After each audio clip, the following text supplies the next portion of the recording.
Hey, this is Tim Pierce. I found a hidden Hendrix treasure. It's only hidden because it's kind of buried in the mix. It's a song Freedom off Cry of Love, and you can really hear it best when you put on headphones. It's over to one side. Click the link below if you want to check out the masterclass. We're up to about 600 videos and 60 hours. So for this, I tune down a half step and I play in the key of C sharp minor.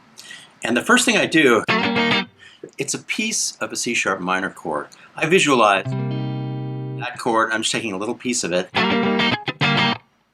And it's nice to bleed in some open strings. He did that on his performance, which is, I could never even approach the level of his performance, but he kind of naturally bleeds in some open strings now and then. So it's kind of a happy accident. I try not to get the high E, but even that's okay for a nanosecond. So I alternate this rhythm with a couple of fills. What I do is I bring my hand up, I take the index finger here at 6, do the blues bend down below it here at 7.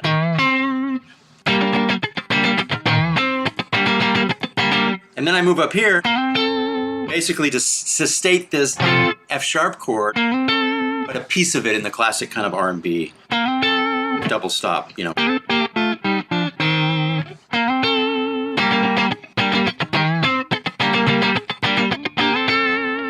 So the next fill is a lead fill, and I'm pulling up here at 11 to match the pitch at 13, barring across 9, pull up again and drop down, and then quickly, and that's just C sharp minor pentatonic. I'm just seeing it right here.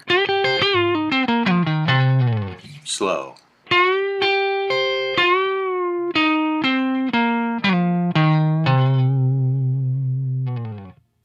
Now we open up the verse, and I'm playing basically part of this C sharp augmented ninth chord.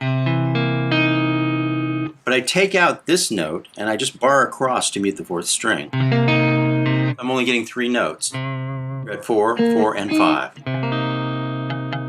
And very important, the D string is blocked, it's muted, by the flesh from this finger arching over. Okay? So now I have a rhythm part.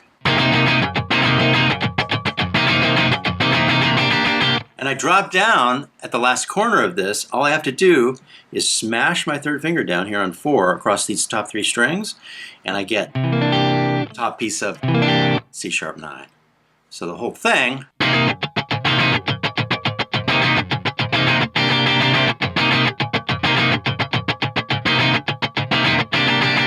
so that's the heart of it. And I'm making sure that I am very aggressive on the muted strikes. It's very important to me for this particular part.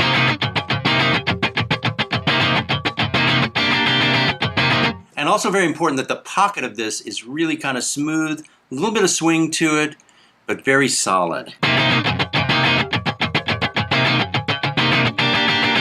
And when I go to the 9th here, you can see it's an upstroke.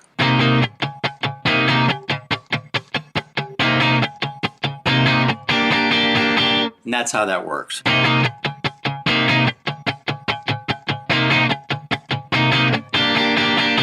And there are fills thrown in, the same fill I did before, and the same type of fill I did before up here.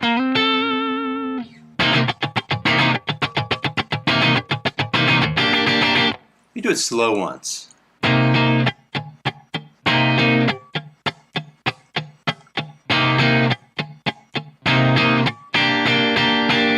And then at the end, I do his turnaround, which is, I think he slides up a little earlier, but for my track, it sounded better to slide later. I'll demonstrate. I think he went. But I felt in my track it was better to hold on to the original figure and slide up later. Now we move to the chorus, and I turn on my trusty MXR flanger, the old gray one, and I'm on the neck pickup on this guitar, and the micro amp is on. It's getting some push. It sounds distorted when I pick hard. There's enough clarity to where you hear kind of the steel on the bottom E note when you strike it. So here's the chorus part. Low E twice, and this double stop here, 13 and 12. And then these 2 notes. And I kind of have to do a position shift to get those. So it's three components: the low note, the double stop, and then this. Then there's an alternate fill. And for this, you pull up two strings at fret 11. Play that riff.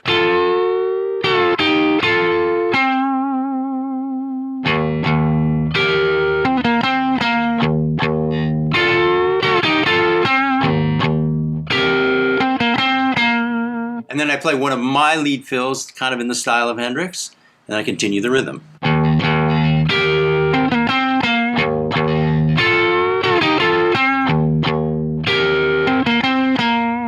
So next we'll do his exact lead part on the next piece. I'm in C sharp minor, same place, and I walk up from 9 to 11 on strings 5, 4, and then I pull here on string 3.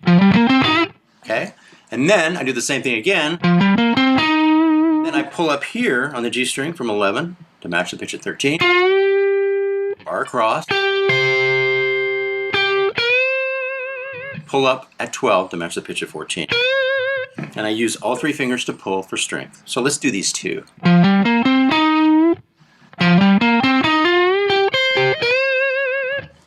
Again.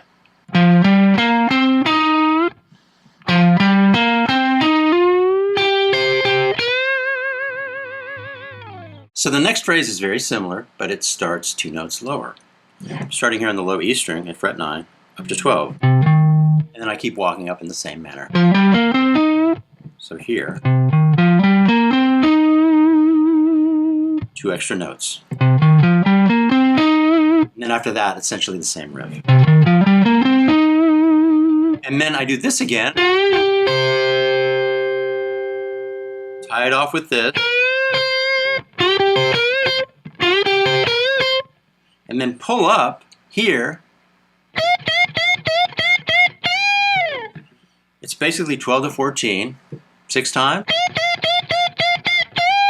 And then you keep your strength, come up 2 frets, and pull from 14 to 16. And the timing on this was tricky for me. It's almost like da da da da da. So there's sort of a triplet in there. He's not really thinking about it, but he does a really nice kind of triplet feel.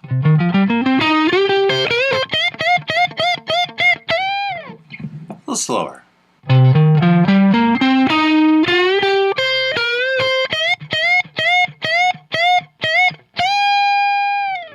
The second verse is unique in that both Jimmy and the bass player play brand new parts.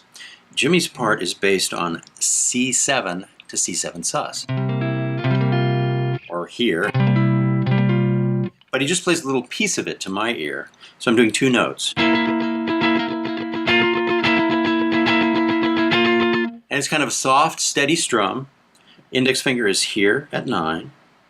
And I choose my third finger here at 10. It just feels a little more comfortable. And then for the sus part, I just walk up my little finger 1 fret to 11.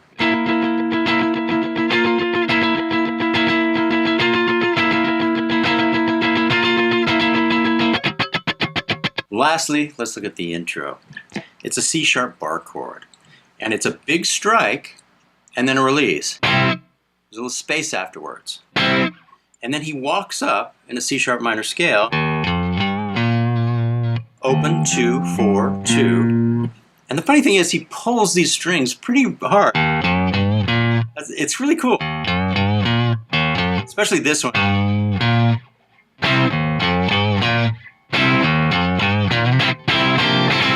And then he revisits the C sharp chord. So there's a strike and a release, and then this figure.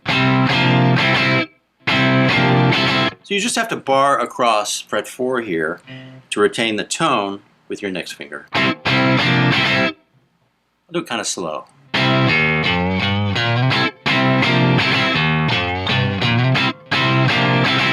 And I'm making sure that I don't strike the high E string. It's kind of getting blocked by the flesh over here under these fingers, but I try not to strike the high E. Everything else I strike.